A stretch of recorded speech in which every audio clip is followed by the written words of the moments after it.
President Trump says he is not joking about seeking a third term for president.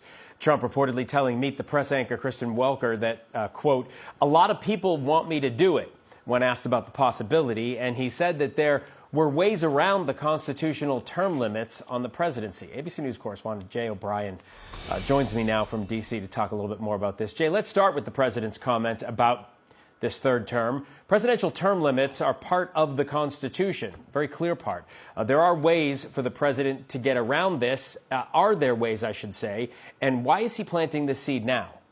Well, he was asked about it in that phone interview with NBC, Phil, and here's exactly what he said that's generating the most headlines. He said, quote, there are methods which you could do it, referring to being president for more than 2 terms, despite the fact that the Constitution prohibits that. And then he's asked if there's this one scenario where J.D. Vance could run as this kind of shadow candidate for Trump and then throw the power to him. Trump said that's a possibility, but there are, quote unquote, others too. And as you say, Phil, he said he's quote, not joking about it.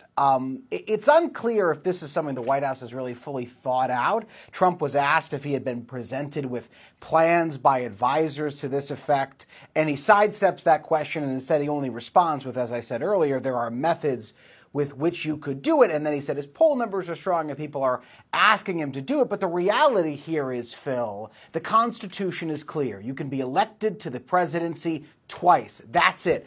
Full stop. You would have to, in theory, amend the Constitution to allow this to happen, and it doesn't look like there's any kind of support, even from Republicans I talked to in Congress, to really fully do that.